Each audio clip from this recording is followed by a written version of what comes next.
God have mercy on us all. Did I screw that up? And you can get Listen Up for only $14.99. I'm really excited. I've got two special people to me and Jeff as well.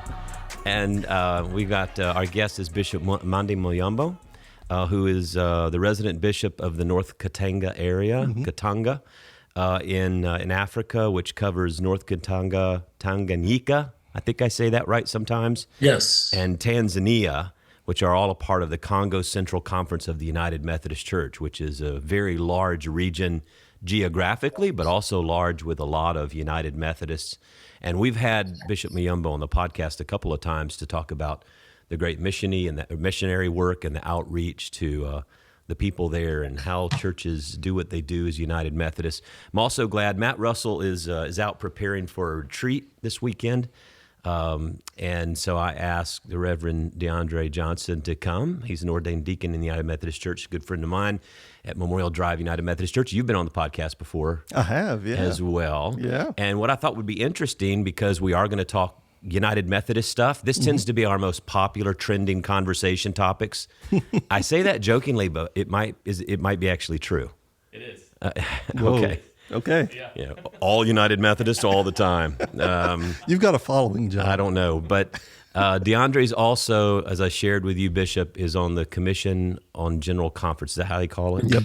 So you're on the committee that's going to help organize, put together General Conference. So you've already had some meetings, and you kind of know some things that are going on as well. So that's why I thought you'd be perfect. Some things, not all. Some things. Well, no one knows everything, but to know some things nowadays is actually good. Yeah.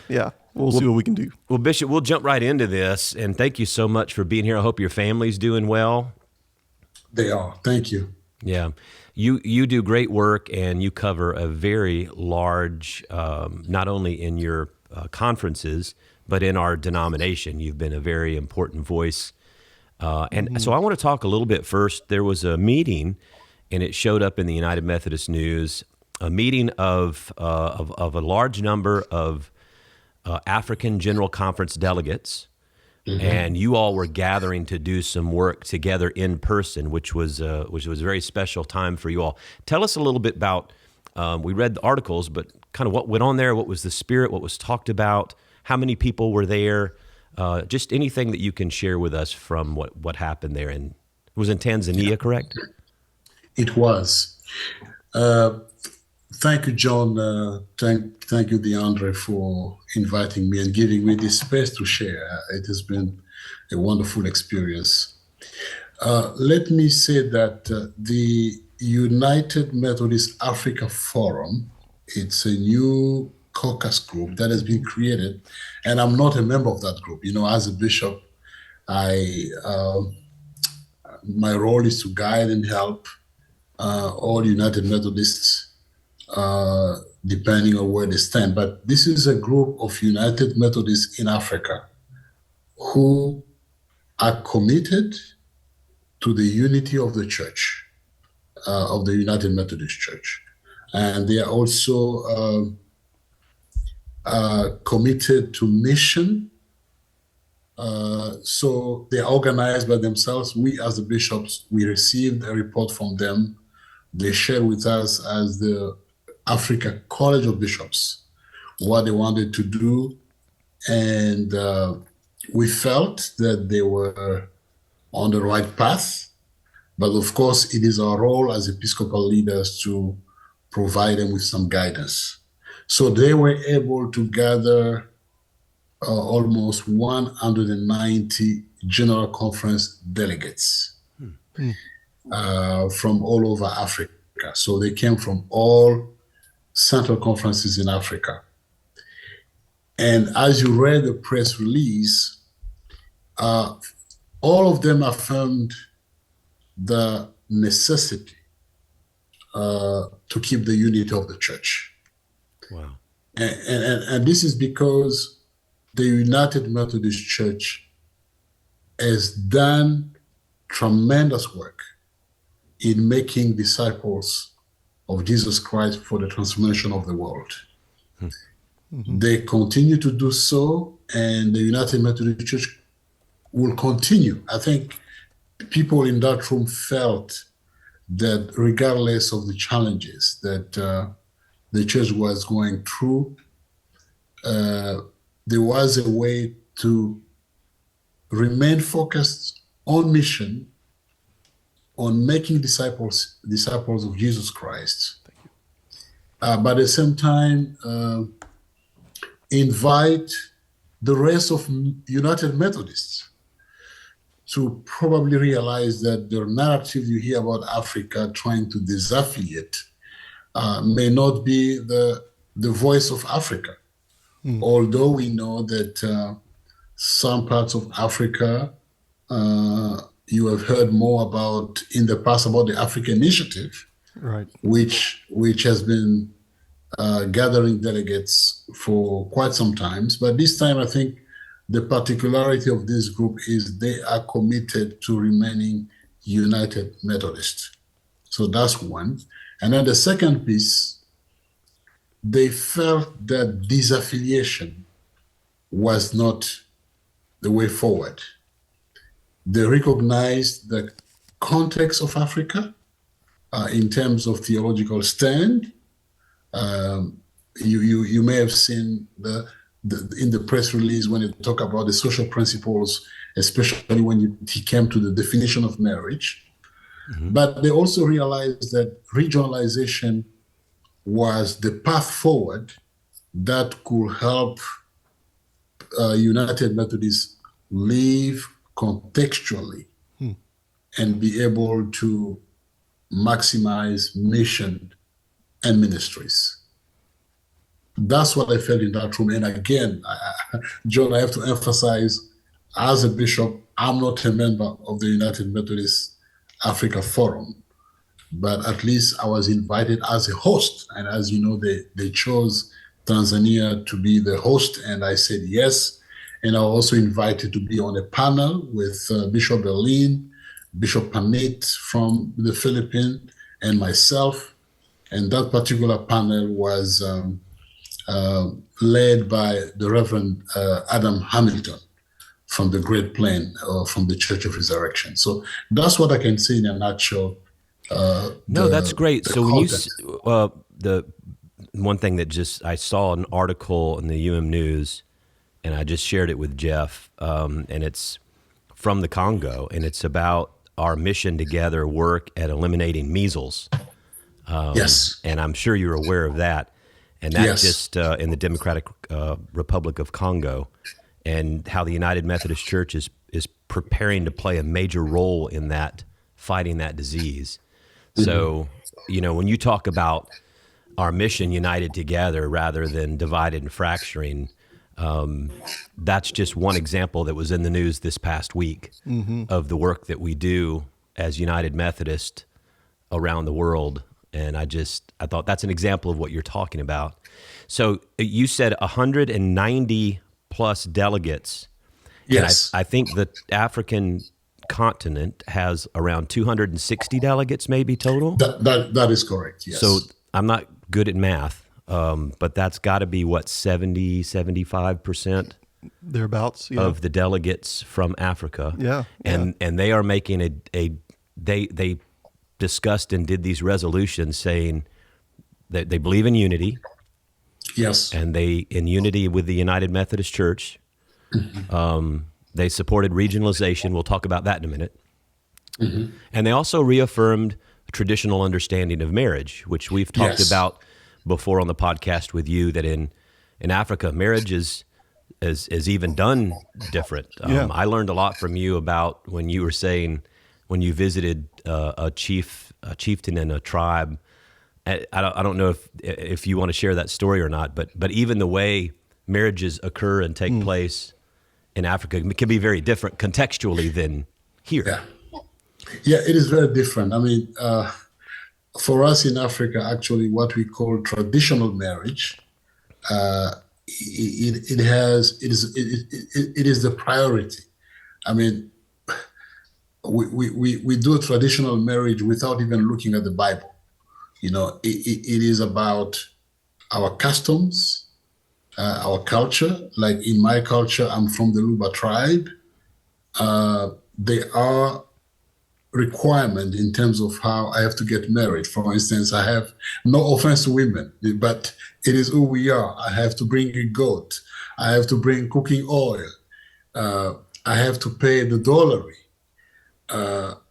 It takes a long time. It's about not only two individuals, but it's about two extended families coming together.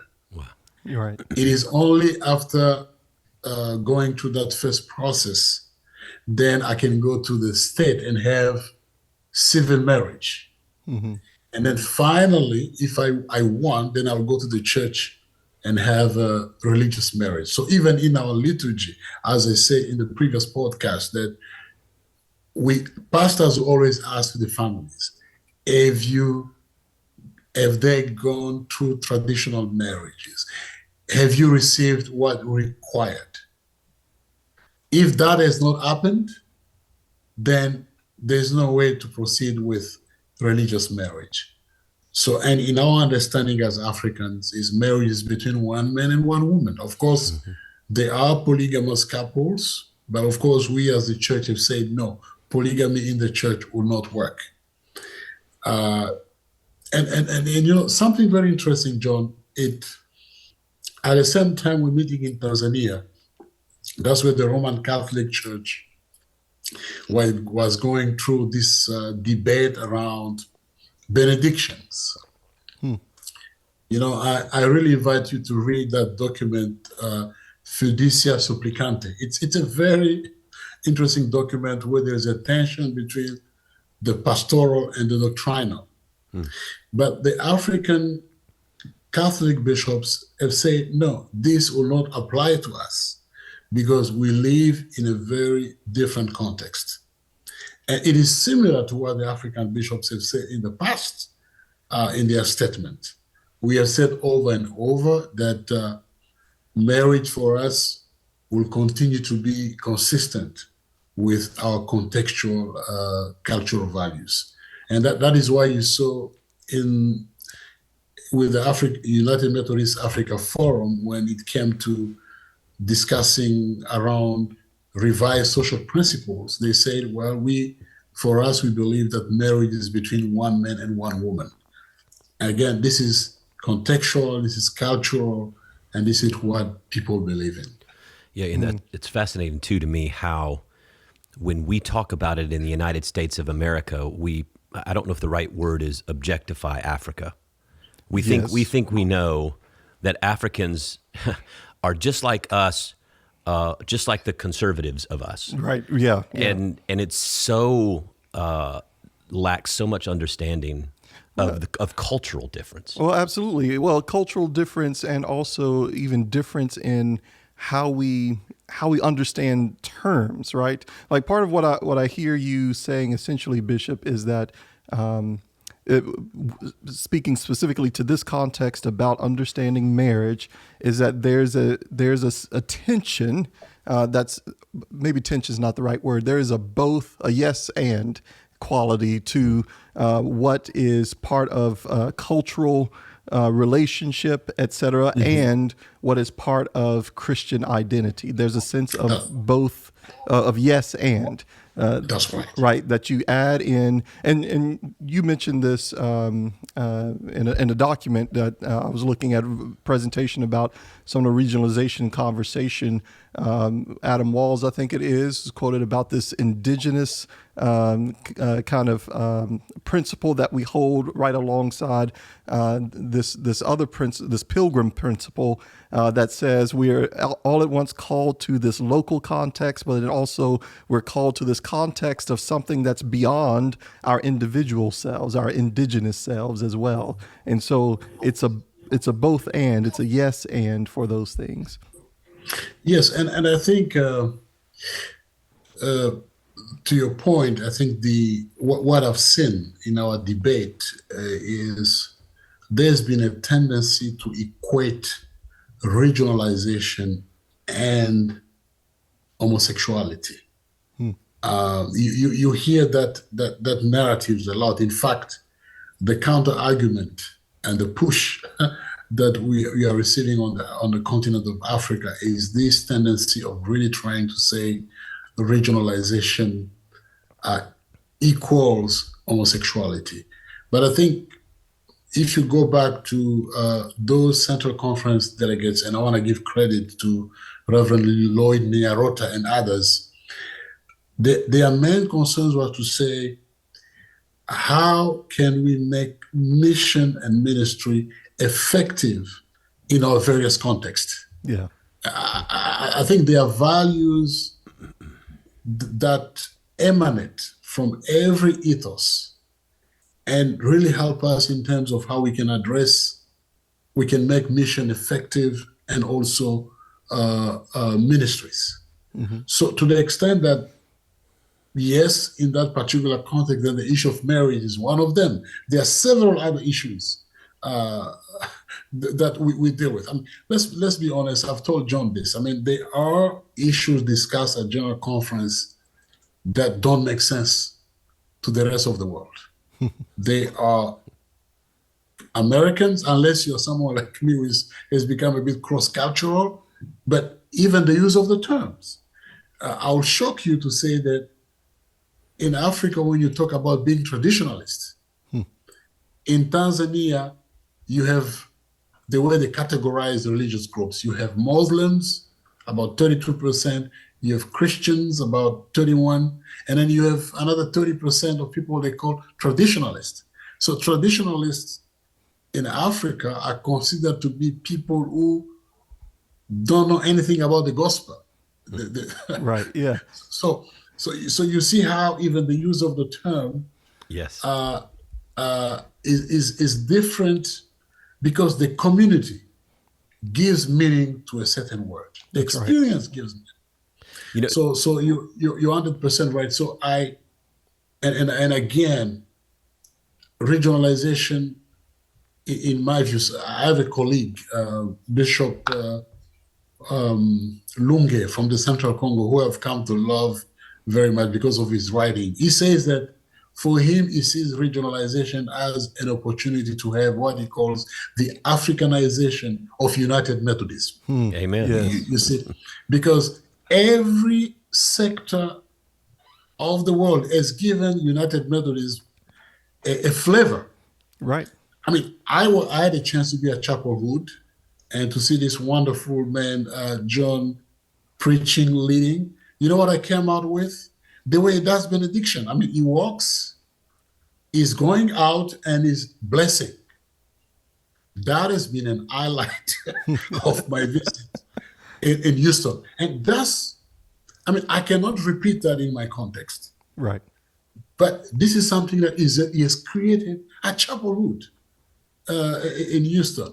So, and I believe that the Holy Spirit provide diversity of thoughts, diversity of how we understand the gospel, and even diversity of how we express our faith. And in this regard, I will argue that our faith as United Methodists is expressed differently across the world. And that's the beauty, to me, of Pentecost. Amen. Yeah, that's a great word. Just to piggyback on, then we're going to move on to regionalization. But, you know, we've had a lot of churches or former United Methodists that disaffiliated. And so I don't really pay that much attention to whatever's being written or said. But someone sent me something because they knew that we were friends. And it was some article, I don't even remember, but it was like a WCA, or I probably shouldn't even say, but I just said. And they sent it to me, and in their write-up, they said a group of progressive, liberationist, centrist Africans. So they took their American labels and they put them on the 190 plus General Conference delegates in Africa, just because they didn't like the resolutions that you passed talking about the unity of the church. So it's the American cultural political playbook of how Americans do. If I don't agree with you, then you're the enemy, and I'm going to call you names. I'm going to label you. Right. That sounds very Christ-like to me.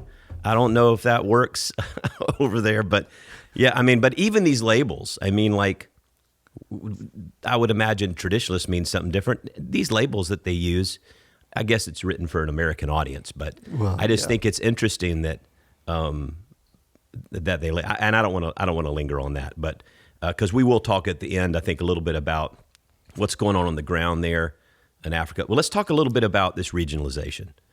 Yes. You've been really involved as working with the connectional table, as chairing that, and also working with the Standing Committee on Central Conferences. If you're not United Methodist, this is all like fancy terms and weeds and stuff. But We love our terms. let's talk a little bit about regionalization. Can you? So you mentioned it a little bit, but give someone just a high level overview of what does that mean when we talk about this being a major part of what we're going to be dealing with at General Conference is regionalization of the United Methodist Church.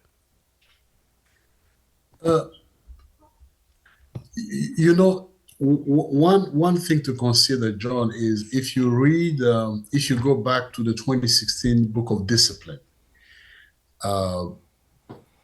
in the introduction of the Standing Committee on Central Conference Matters, and I think it's paragraph 2201.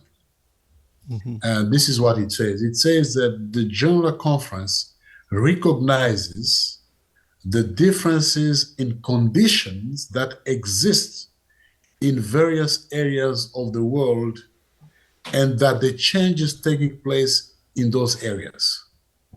So people think that this concept is new.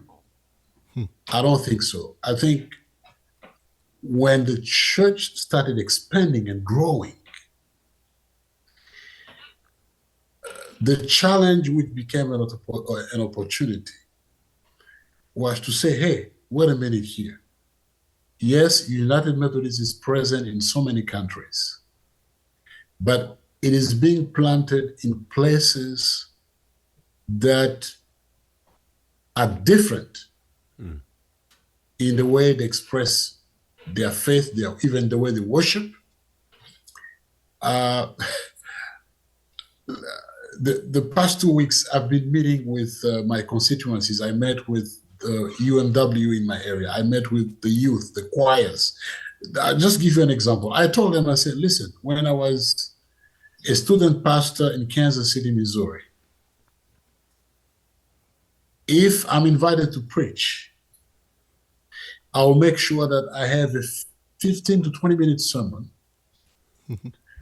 with 3 bullet points: introduction, development, application. After 15 minutes, I have to be done because the Chiefs are playing. That's right. Know your context, right? Because if I go over 35 minutes, they'll say, hey, Pastor, you took so long because there's a game. I mean, I don't know how many sermons are going to be long on Super Bowl Sunday. And also, I cannot say hallelujah, amen all the time. If I'm in the black church, it's a different story. But I made them laugh. I said, okay, if I shout too much, they'll remind me and say, hey, can you lower your voice because there are folks who can have heart attack here. It was a silly example to say that, but in Africa, people expect me at least 35 minutes. Right. But a good sermon, I have to be maybe 40 minutes, and I have to make sure I put a bit of hallelujah, amen, all of those things. So just that example, I say, if I move from one place to the other, I have to adapt. Mm-hmm. We were in Switzerland in November last year for the ordination, for the consecration of a new bishop. We're putting on robes, and I asked Bishop Strive, I said, Bishop, where's your episcopal can? How do you call it? The crozier? The crozier. Yeah. He said, no. We don't use it here because of the history of Reformation. Because if you go back to using the crozier, then people think you are going back to the old days. And yet, in our area, that's what you need. Hmm.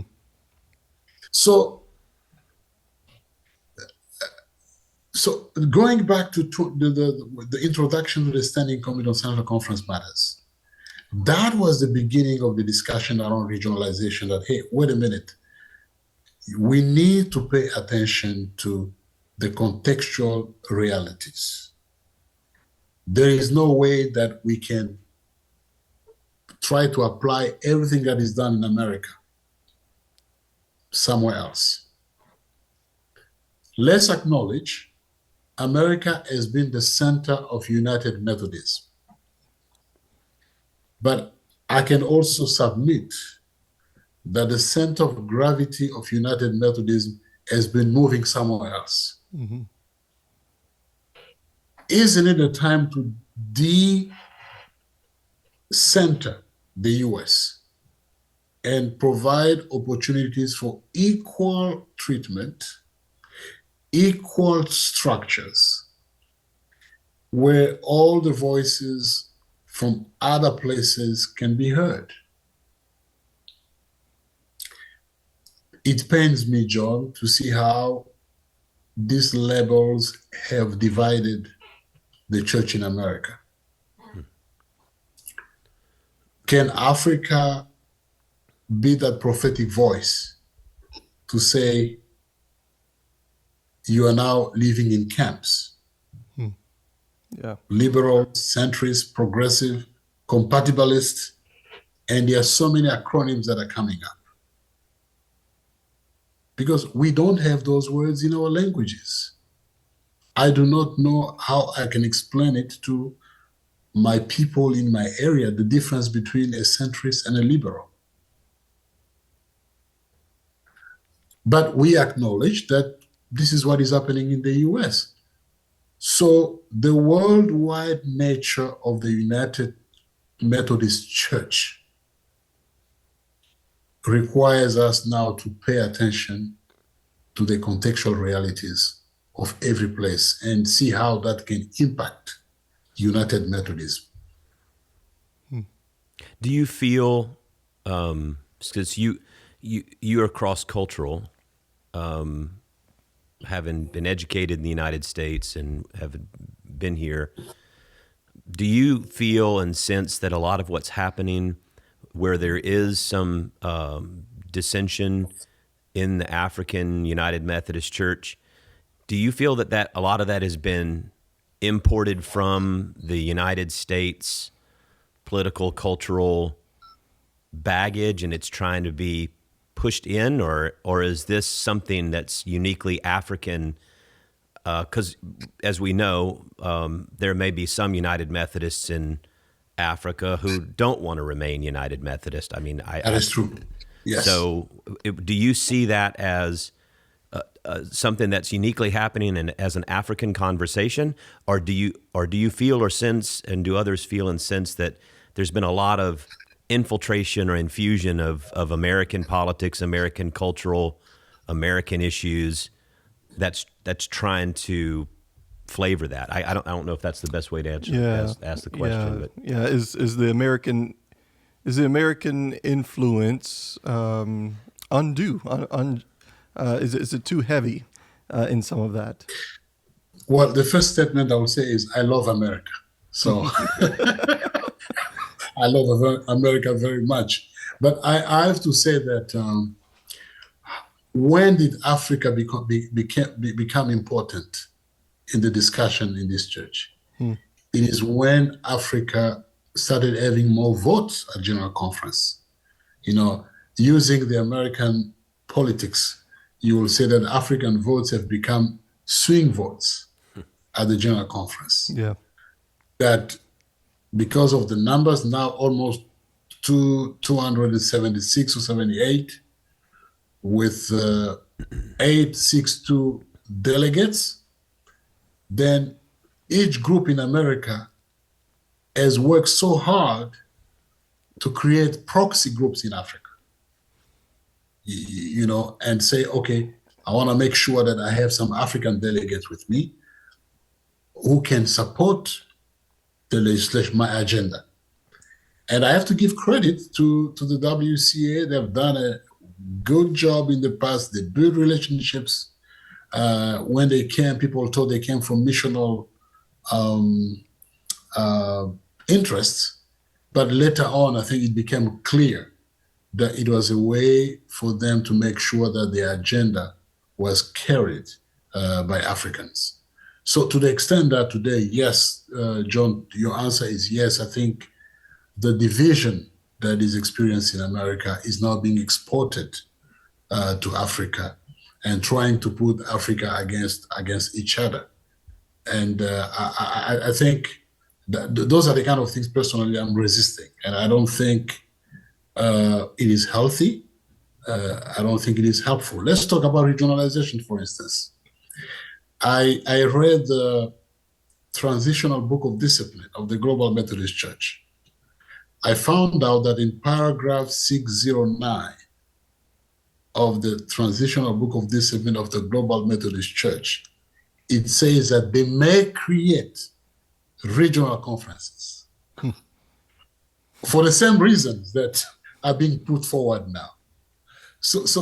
But when you read the comment about regionalization and you put that in dialogue with what is in the discipline of the Global Methodist Church, then, as a theologian, I ask myself, so I do not see any difference between the regionalization that is being proposed in the Transitional Book of Discipline and the one that's being discussed to be proposed at General Conference of the United Methodist Church. Then what you find yourself is you realize that the issue is somewhere else. I think the issue is about money, power, and control. How do I control African delegates so that they will vote for what I want? And I think this is where I believe that we have lost it. But I think there are African Methodists who are going to leave, but I would probably say not many. I can say that the majority are going to stay, because on the other side, there is a statement to say we have to make sure we are global. We have to make sure we have churches outside of Africa. It's kind of like in Jurassic Park. He goes, so will there be any dinosaurs on this dinosaur ride? And so it's like, will there be like any global churches in this global church? Right. Yes. I think it's funny. Like, it's cute, Bishop, that you think that reading about American division in politics, that there wouldn't be any hypocrisy or lack of integrity or lack of honesty. And I mean, this is kind of the norm now, that even if you have the same ideas, that's right. If the other team has the same idea, then all of a sudden theirs is the devil and evil, and mine's different, even though it's the same. This is just how we do it. We're really good at that. We're getting better at it every day. So, unfortunately. yeah, I used to think that it was pretty obvious for people if you say, "Hey, 2 + 2 is 4."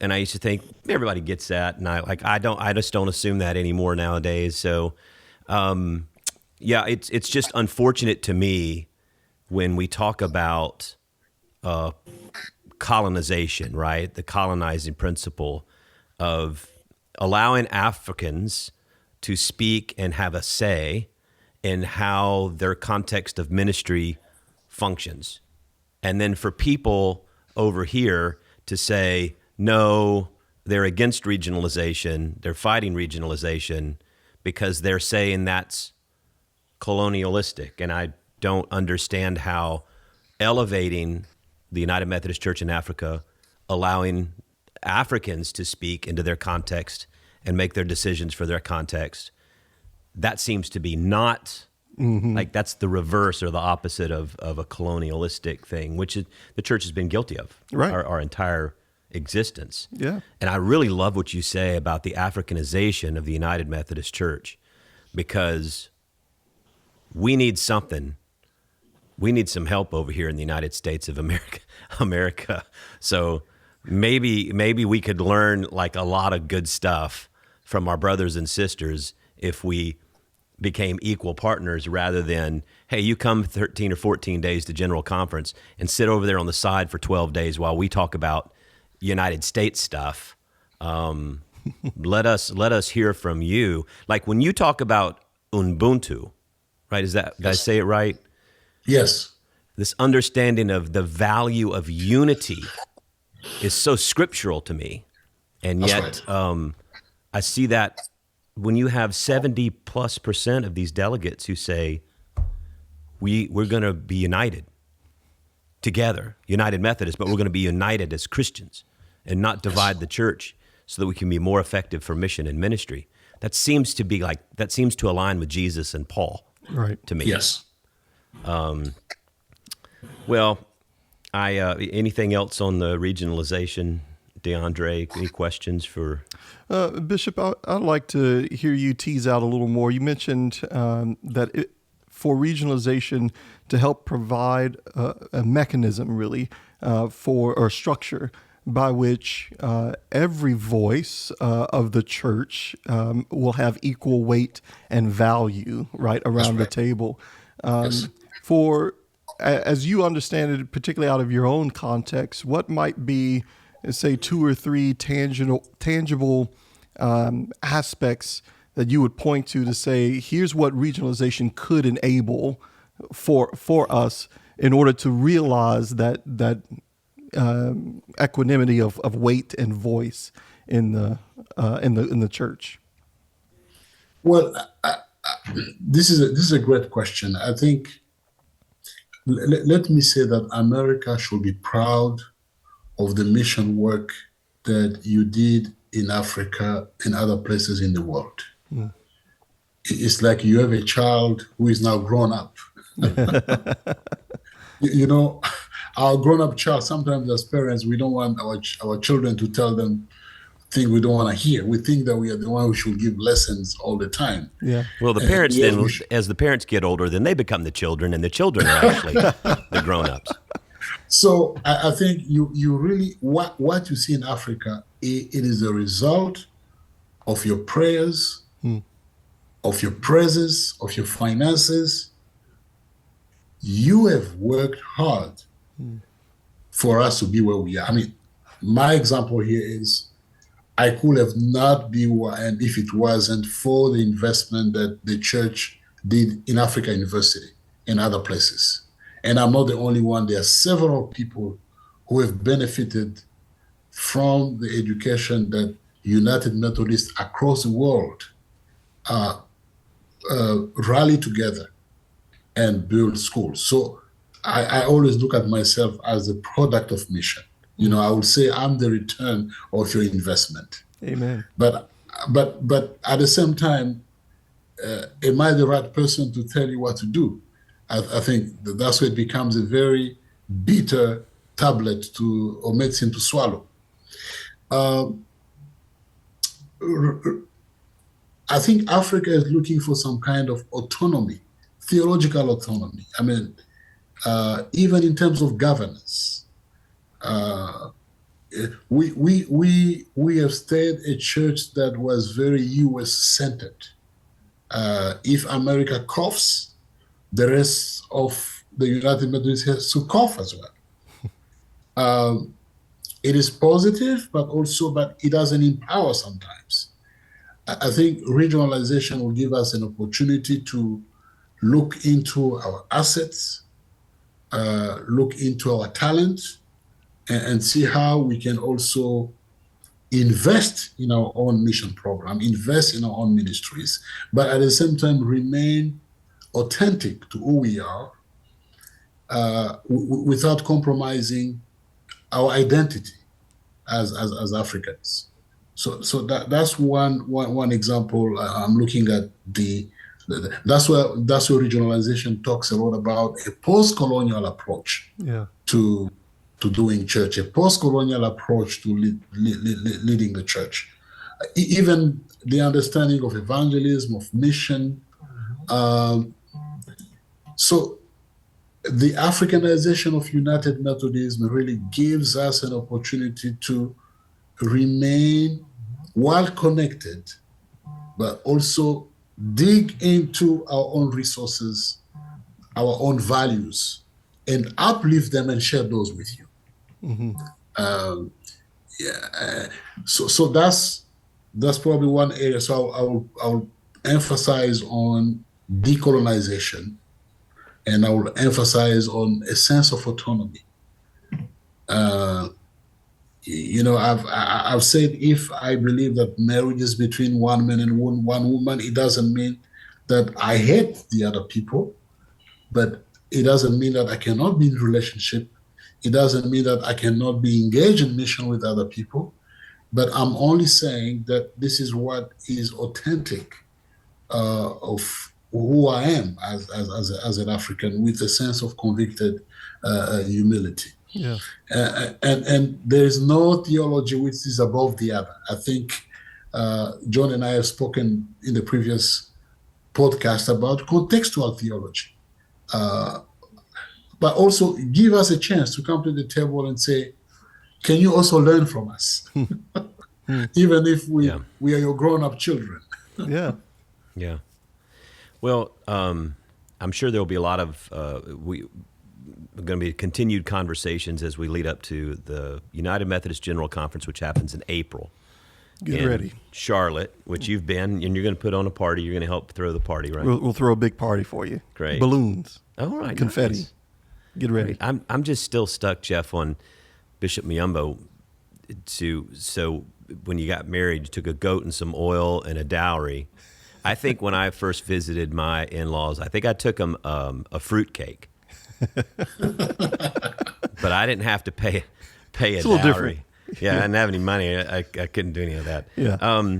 So a couple of let's just all over the map questions, but I think there's some questions that people would like to hear just your thoughts. And if you may not know the answer to all these questions, you certainly can't speak for 270 delegates. No. That you don't even have a vote at General Conference, and you cannot submit. Well, I don't know. Can bishops submit legislation? I don't think they can. So anyway, you guys and gals, the bishops preside. They're presiding officers at General Conference, and it's the clergy and the lay that are the legislative assembly. So one of the I asked some people what questions they might have for you, and let's talk first about the question. It seems to be, and it came up, and I'm just curious. There's been talk about how it seems to be slow going to get people's credentials out or to apply for visas, or maybe people haven't sent invitations. And then I heard, and I don't know if it's true, that there may be some competing sets of delegates, like who are the voted delegates for some conferences in Africa versus some people are putting up and they may not be the voted delegates. Is that happening? Is it an issue, or are people able to get their visas in time, or what's going on over there that you sense and see that may be working it slowly? It seems to be a little slow to me. Well, first of all, I cannot speak for all annual conferences, but what I know is every annual conference is making an effort to make sure that their delegates, the rightful delegates who were duly elected, are the ones who represent them to the General Conference. And I think in that regard, I have to give credit to the Commission on the General Conference, even the General Conference staff, who are very clear in terms of process. There has to be a certificate of election submitted by the Secretary of the Annual Conference.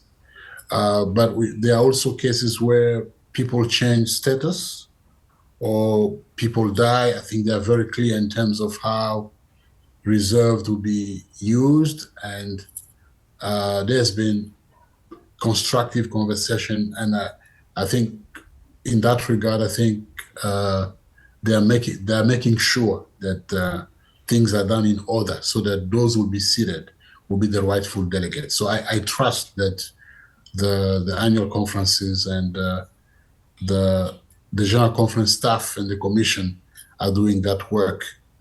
But when it comes to visas, I think it's a general context. I think post-COVID, pre-COVID era, it has not been easy to get visas. But I think where we are right now, I personally had a chance to engaged with the U.S. Embassy in my country. They've been very helpful. I've got 66 delegates. At this time, I can share with you that I have already have over 44 delegates who have their visas already. And I'm expecting even more in the days to come. So there are issues of visas, but I'm sure the Commission and the General Conference office is working hard to address those, whether via State Department or embassies. But you know the U.S. policy, they are very clear. When it comes to visas, it's personal. It depends on how a person is going to perform at the interview, because those interviews are they are personal, and I cannot get into that. But I know that in most cases, U.S. embassies, when somebody has the things in order, they get their visas without any problem. Okay. Well, you know, it's I can't imagine the logistical weight Nightmare. of this thing. Yeah. Yeah. Yeah. And It's- trying to coordinate all of that. Yeah. So one of the things that someone asked is, well, let's start with this one. People say, well, they know what the stakes are here in the United States with the upcoming General Conference. Americans know, or American United Methodists know what's at stake in America. But what's at stake as you think of going into General Conference and the things that we'll be dealing with? Are the stakes high in Africa for us to have a productive General Conference, for us to pass legislation like regionalism? I mean, if, for example, if regionalism didn't pass, what would that mean? Well, I think the major challenge has been the misinformation. I think,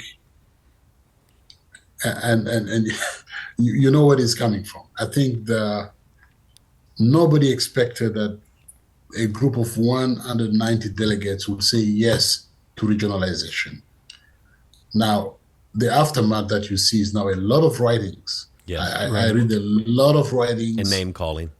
Name calling, you know, and those are the things that we have to attack. I think it is not fair. I think Africans, the majority of them, are ready to remain in a church united and continue to dialogue on issues where people have differences. And I mean, I think for so long, Africans have been given a cliche. Somehow that was not what was the meaning. You know, there are people who think that they own Africans in their pocket. Yes. I always say that Africans have brains. They are sensitive to issues that are going on. I think what I can say is, with good building relationships, understanding each other, and educating all of us together is going to help us. Can I say that regionalization is the best? I would say no. It is a pathway that can allow this church to continue. But I think there are people who are deliberately trying to push Africans. And I mean, and I have to say, this issue about the Catholic, it has been a great opportunity, because I told my folks, look, the Catholics, who can defy the Pope?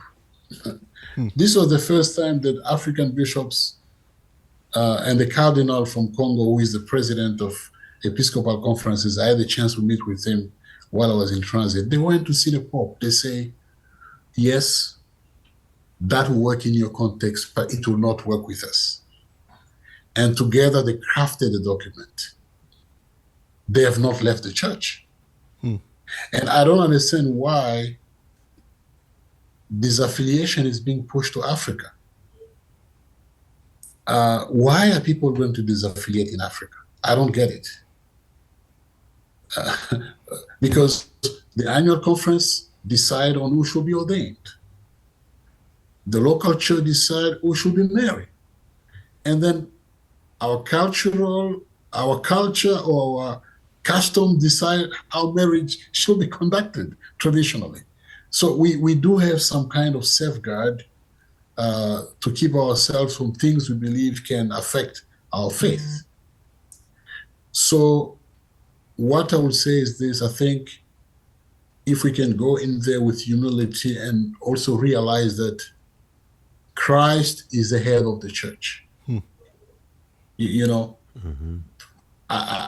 let's not forget, the primitive church was not this idealized church. It was also a church that began with huge controversies and differences.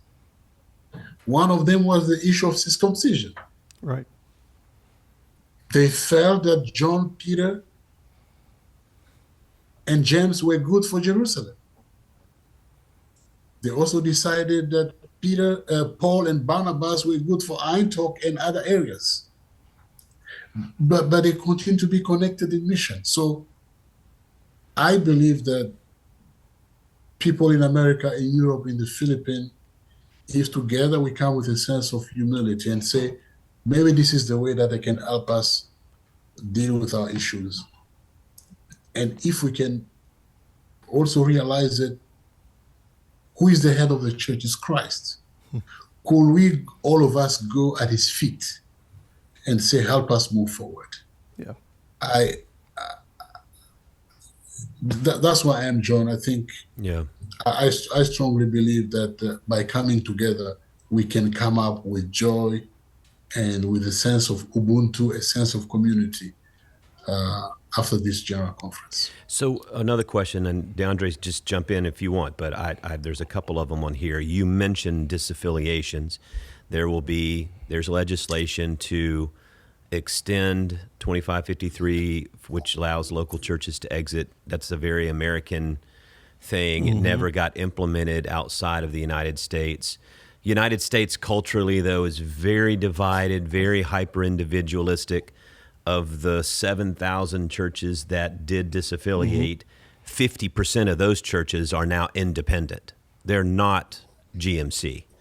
And that really is reflective more of our culture and society. Absolutely. Where we just all want to be our own gods. Pretty much. You know, and we don't want to be submitted to an institution or any of that. But there's also been a push by those who've disaffiliated to say you have to let African churches, you have to pass legislation to let churches and conferences disaffiliate in Africa if they want to. These are American people saying this. And I wonder, why wouldn't Africans decide if they want to allow disaffiliations or not? Yeah, the argument is that central conferences have been held hostage from being able to choose. Yes. Yeah. So your thoughts on that, I mean, about continuing disaffiliation or allowing or continuing disaffiliations in central conferences? Do you have any thoughts on that, or what are people thinking? Maybe not just your thought, but like when you were there with the 190 delegates, they're talking so much about unity. It doesn't seem to make sense to me that they would then be in favor of allowing disaffiliations, but I don't know. Well, first of all, we have to be honest. Paragraph 2553. I'm wondering if it was meant for conservative churches in America to leave the United Methodist Church. Well, no, it was not. It was not. No, it was not. It says it says that you have an issue of conscience against the denomination, and we haven't changed. We still have a traditional That's right. book of discipline, and they were traditional churches, but they just said, we're not even going to ask you what your issue of conscience are. If you want to leave, you can leave. It never qualified. Yeah. It's never qualified. And then currently, any annual conference outside the U.S. can leave or can become autonomous Methodist Church. paragraph 5727374. But it is interesting that in that particular disciplinary provision, if you decide to become autonomous affiliated, it means you can be autonomous but keep a relationship with the United Methodist Church. Depending on what kind of affiliation you have, you can even have one or two clergy and lay delegate at General Conference, as we do have relationship with churches in Latin America, in Asia, and other places. One example is, I know that Russia, for the moment, I think the annual conference in Russia is in the process of becoming autonomous. So there is a process that is already in the book of discipline, but this is a process also which gives a window opportunity for one church to continue to have a relationship with the mother church. So if you're going to talk about this affiliation, it is again exporting what is happening in the US to the continent of Africa. Let's assume that that will happen. I don't know how much $1 million I'm going to get from, or thousands of dollars. It will not happen. Most of our churches don't make sufficient resources. But also, let's not forget, we live in different countries. Churches are registered differently in every part of the world. Things that has happened in Europe, I think in Poland or somewhere, I can't remember where there was like a forced Romania Romania, yeah. all of those things were illegal. Judicial council say they did not happen, but it was because somebody in the US pushed them to do it as they did it, and it didn't work. That was harmful. Yeah. But I believe that there will be people in Africa who will decide to go. And I believe that the current discipline gives that opportunity for people who want to leave and leave. But I don't believe that for Africa, disaffiliation has to be the main issue. Yeah. The main issue for us is, how do we deal with poverty? How do we deal with health? How do we deal with issues of peace and war? And John, look at what is happening in the world around us. Yeah. There are so many pressing issues that the church has to address rather than addressing division. Yeah. All right, I just got a couple more, and one is really, really important, I think, that to get a sense of maybe your read on African delegates.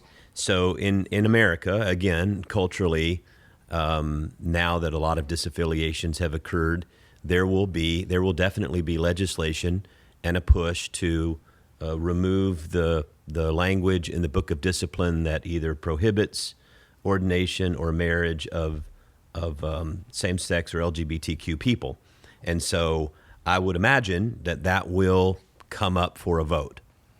And the question that was asked is, do you feel that with this unique American issue, moving for inclusion and pushing to make sure to have that voted in 2024, if that's put up for a vote, talk to me about how do the African delegations think about that? How does that work for them as they may be asked to vote something that may be against their conscience? And would that be something that might be too much? Would that be something that could cause, I don't know, what's the word I'm looking for? Could it be? Yeah, is it a bridge too far, so to speak? Or Yeah, is there a line there that crossed that would, I'm just trying to get a sense, because there's a significant number of African delegates. It's been voted, at every general conference, and it's typically always voted closer and closer to a more traditional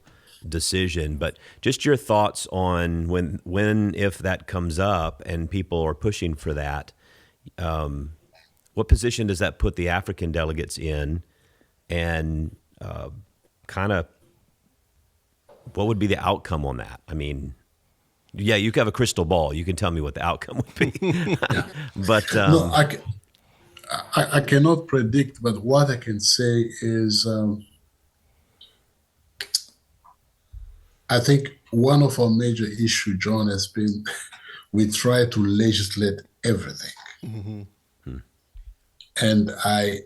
And this is where personally I would say that we really need to revisit the role of General Conference. Because I don't believe that we are going to legislate on every issue.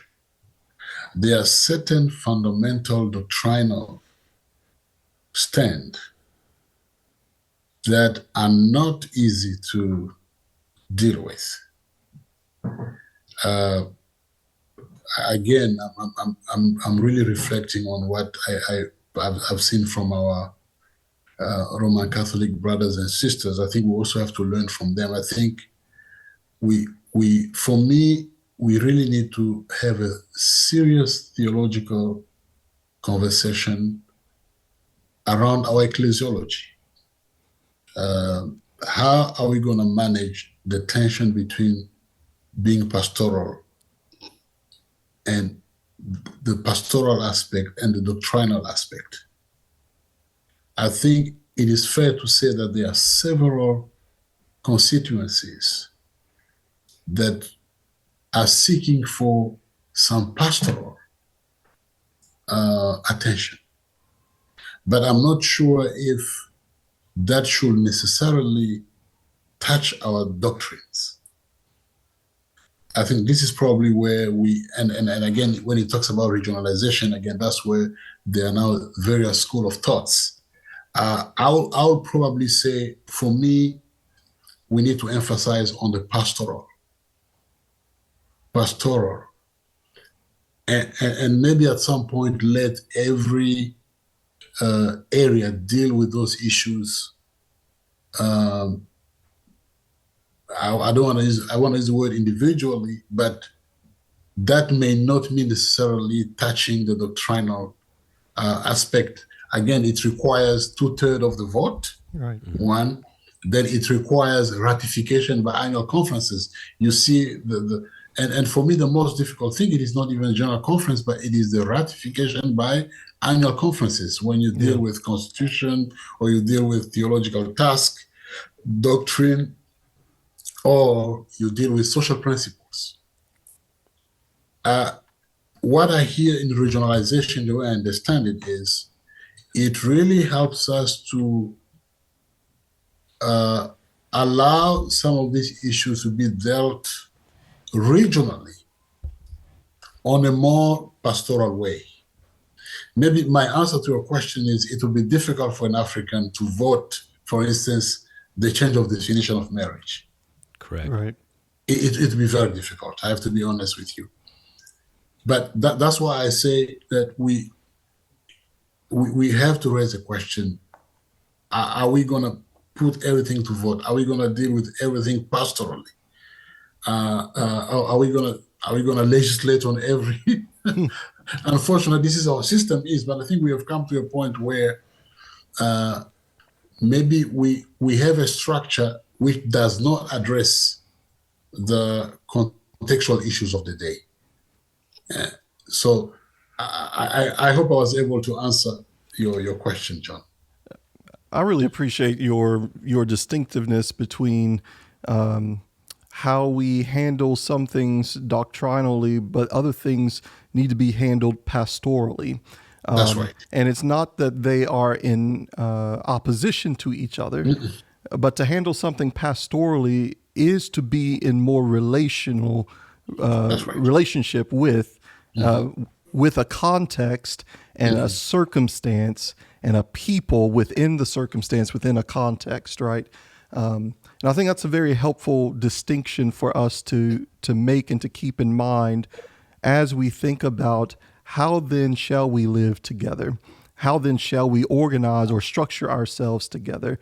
And the way we have used legislation to mandate that, so it actually legislates out the pastoral sensibility, yes. which is really our primary calling more than anything else. So I thank you for framing it in that way. That helps me.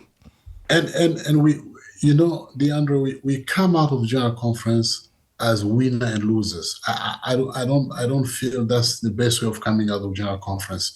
I am looking at General Conference where delegates will go and be equipped, they'll be renewed spiritually, and there'll be relationships and have some kind of spiritual revival. And they can worship together. When you talk about pensions or insurance, most Africans don't get it. When you talk about trust, I mean, you use those, I mean, huge nomenclature. Even the translators have a problem, but this is specific to the U.S. But what if we were to come to a general conference where we can listen to some teaching, preaching, worship, celebrating our mission work? Yeah. The work that John has started doing in my Maasai community, providing water well. When I go back to my community, I see people who want water. They want to get rid of malaria. The United Methodist Church has done a lot of work in dealing with malaria. Look at how humanitarian crisis, the social holiness piece. I think what has been unique about United Methodist is the emphasis on the social holiness without discarding the personal holiness movement. I do believe that we have come to a point where we need some kind of spiritual revival, spiritual renewal. We probably need to be put in a fire so that some other things will surface. Yeah. Some Pentecostal fire. Yeah, I've said this before, and I think we might have mentioned it before. I don't know, but if I could, let me preface this by saying that in the United States, there have been people who feel as if they have been excluded in their church for a long time. Sure. And it has been legislated in, as you said, unfortunately. That's right. All of these things that have excluded people have been legislated in since like 1972 or even later. And I think, people would love to see those things that exclude them removed. Some may be within the 2/3 threshold, the constitutional amendments. Some may only be within parts of the discipline that are 50% majority plus one threshold. I know that one of the things about regionalization revisits I think it's, if I can remember correctly, paragraph 31 with a new Article 4 that sort of outlines what these regional conferences will be able to do. Yes. And it does open the door within that to allow then, once you get to that side, to establish qualifications for clergy and establish rights, ecclesial rights of marriage and burial and all these sorts of things. I would hope, and I know I will get attacked. I am equally attacked from the right and the left, just so you know, Bishop. But I would hope that we could come together and do regionalism, knowing that we are a different church than we were 2 years ago or a year ago. I think we are a church now that longs to see everyone included at God's table. Yes. And I think that means, but there's also a process of humility and deference. I think about Paul saying that the strong defer to the weak. And I don't mean that in any negative sense, but like when someone comes up and, eating the meat to the idols. Yeah, there's nothing wrong with it, but it really goes against their conscience, the Jews. So out of love for them, don't eat the meat. And I wonder, when we get in there, can we embody that at General Conference to say, I'm not going to ask my brothers and sisters to go against something of their conscience out of love if I know that we're going to get there. We're going to get there. And we kind of already are there. But the language is not changed. Yeah. And I understand that people say, well, it's got to be changed today. It should have been changed 40 years ago. But I wish we could walk through this hand in hand with a deferential humility that Paul in Corinth, chapter 8, 1 Corinthians 8 and 9, where we kind of defer to one another for just a season to lift up what you're saying is such a beautiful thing. And this is where I think the Africanization of the United Methodist Church, to teach us the importance of unity in the midst of these difficult things, we have an opportunity to embody something, to embody grace and mercy and embody unity to a world. Can you imagine that the impact that would have? the news that comes out of General Conference when we start having those conversations rather than just who wins and who loses by 51.3% versus 40? You know what I'm saying? But I've been accused of being naive sometimes. So No, I think we have to reclaim our Christian identity. We have to reclaim our United Methodist identity. I'm not sure if reclaiming our conservative identity or liberal identity or centrist has helped. I think reclaiming our conservative or liberal or centrist has put us in camps. Yeah. And also, I don't think God is a Republican or a Democrat. I think God is God. amen. Amen. So people have taken stand on issues based on their political affiliations. Yes.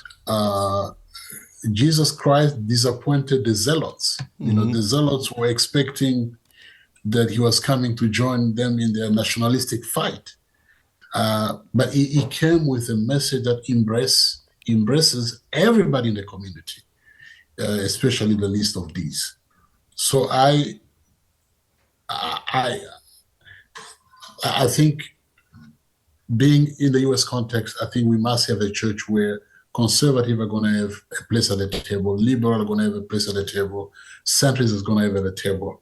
But again, hoping that we'll reclaim our Christian identity, our United Methodist identity, rather than reclaiming our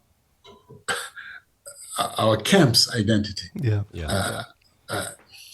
Thank you. Well, DeAndre, anything else you have? Bishop, thank you for sharing with us and for teaching us what it might mean to live or to imagine a church and a world where we are in greater parity and in greater solidarity with each other for the sake of the kingdom. Yeah. Thank you. Yeah. And sometimes, there's what they call it, the manifest versus the latent. It's like we are a very different church now in the United Methodist Church than we were a year, 2 years ago. Right. And our book of discipline may take a little time to catch up, to reflect of who we are now. That's right. But but we can't say, well, if the book of discipline doesn't change, then we are different. That's right. That's right. We are a new church, and I who come from a more conservative, traditional background, am one who stands up and says, everybody's welcome at God's table. Everybody is welcome at God's table, and everybody's welcome in this church, and that's what I think the church is working towards. That's what we're working toward. That's where we are now. So I would hope and pray that as we go into that, we could really have that pastoral mindset. That's a good word for us, Bishop. I really appreciate you being here with us. I always appreciate you. I took you over time, but so much good stuff, and I always like to be faithful to kind of hold you to 1 hour, but we went a little long. It's okay. It was fun. And if I don't talk to you before or see you before, I'll see you in Charlotte, North Carolina. There we go. With DeAndre. Yeah, thank you. All right, God brother. bless you. Thank you for this opportunity. Well, we God love bless you, you. Bishop. Be safe, okay? Take care. Love you too. All right, bye-bye. What's your first gut reflection? I mean, as we talk with Bishop Muyombo, and kind of your thoughts, DeAndre? Yeah, I mean, first of all, hopeful. Bishop Muyombo, he helps to paint a picture of what the church can really look like, even out of its disagreements, right? And the divisions that really seem to be way more U.S. centric than we are led to believe. Right. For sure, our sisters and brothers in different contexts may think a little differently than our U.S. context does on certain things, particularly, say, how we might be in ministry with LGBTQIA persons. But that doesn't. What's clear for him is that doesn't really divide us, right? And that there's a desire for greater autonomy to the degree that every voice has equal weight at the table. And it's clear that our history to this point, not not all the voices have equal weight at the table. So let's bring everybody to the table and say your voice matters too. Yeah. He's just, man, I love that dude. He's smart. He loves what he does. Mm-hmm. He can help us to understand what's going on. I just really troubles me when I hear American caucus groups, and it's interesting because when you talk about that now, I'm talking about people who are gone now. Yeah, right. I mean, Well, it kind of feels like okay, well, they're still talking about us a lot, but every time I bring something they say or do up, I'm like, why am I talking about them? yeah. They're not United Methodist. Well, this is like, we're gonna figure this, and I think they feel like they're advocate. Here's the haught of the haughtiness involved. They feel like they're standing up and defending their brothers and sisters in Africa. You know what? That's the most colonialistic thing I can ever hear. To try to self-righteously, they're going to be fine. As he said, that's right. There's already the conference in Russia's already decided to be autonomous affiliated. I have heard rumors, and I have no idea that maybe Philippines have talked about it. They already have the opportunity to make a decision to have a different relationship that is a little more removed and gives them protection. But the regionalization allows them to remain and gives them that same cultural or contextual flexibility while remaining fully a part of the church together. So that, to me, like, that's a decision that we're all going to make together, what kind of church we're going to be. But then when it comes to like what's going to happen in Africa, I'm like, come on, dude, just keep your mouth shut. Right. And let the Africans, because every time you say what should happen over there, what do you think, they're not smart enough to like be able to figure out what they want to do? That's exactly right. There's this is so American. So it's such an American pride. Can I just say white evangelical Christian American? All of that. Yes, all of that. Which right? when I Let say, me tell you and what, when I what say you're going to evangelical, I don't mean theological. I mean crassly, culturally, political evangelical. Yes. It's just, there's a lot of icky factor with it. Yeah, it's just, I love this country. But man, sometimes I think we have lost our damn minds. Well, the Lord is still working on us. He ain't through with us yet. So that's true. But I love what Bishop Mande says in terms of maybe the United Methodist Church can be what's the word he used, Africanized, or the Africanization of the United Methodist Church. Yeah. I'd much rather have a lot of that cultural influence than what we got going on over here sometimes. I'm just saying it'll make everything a lot more colorful. Well, and teaching churches again to not be about politics and culture wars, but to teach churches to be about Jesus. Hello? Yeah. Hello? Did we forget about that? We did. Right? We did. Marriage will be more interesting too. And marriage would be more interesting too? Mm-hmm. Yeah? Bringing the goat. Oh, bringing the goat and the oil? Well, so Jeff, when you finally find the right girl and you go to the house, a goat, some oil, and the dowry. Absolutely. It's about to go down. I'm going to know when I see Jeff when I come in the studio, there's a goat tied up there. I was like, so you found her. Hey, can we shout out y'all's podcast too? Can you just tell people how to find that, what it's called? Oh, sure. Yeah. So me and my co-conspirator, Michael Jarbo, who's been on this podcast before, yes. Right? We have a podcast we call Work It Out, where we take some of the things that are happening in the news and put it alongside some scripture and theology, and we just work it out. I mean, more or less, it's two guys just talking. Just yakking. Yeah. With fear and trembling, working it out. That's right. That's right. Yeah. So you can find it anywhere you find your podcasts, and you can find that and along with this lovely podcast, and you can hit all the like, subscribe buttons. Yes, subscribe, like, there you share. go. Well, I also think this is going to be important. When we do these episodes around the United Methodist Church, when we put that out there specifically and let people know, there are a lot of people that tune in to listen because, and one of the things I thought we started this out not to be about that, but it's become a very good tool to help people, because not everyone's able to sit down and have a conversation That's with right. a Bishop Muyombo, Yeah. or a Bishop Scott Jones, or Bishop Harvey, or anyone that we talk to as we talk about the denominational things. So it gives anyone anywhere access to say, okay, I read this stuff about what's going on in Africa. Why don't I actually listen to the guys over there and who just got back from this conference to tell us?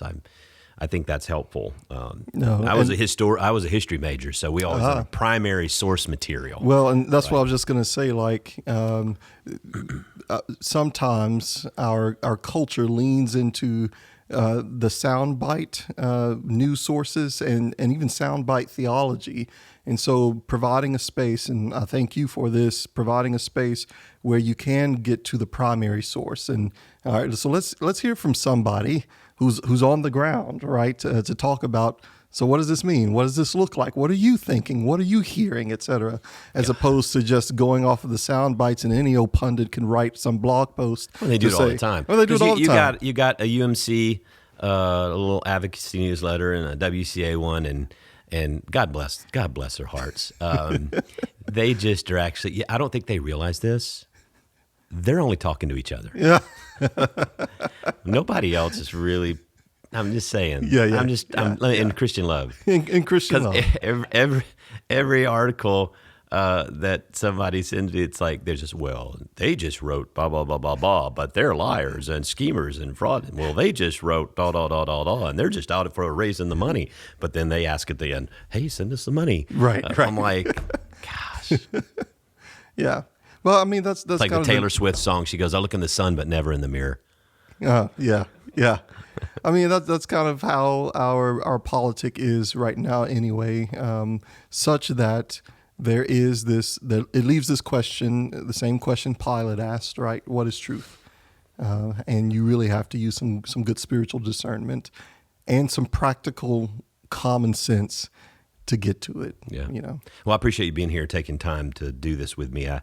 It's much more fun to have somebody here. Glad to do it, man. Thanks for asking. Well, thank you. So we have a way of signing off where we just say our names and then we check out. Is that okay? Sure. Well, I'm John Stevens. I'm DeAndre Johnson. And this is Pot Have Mercy.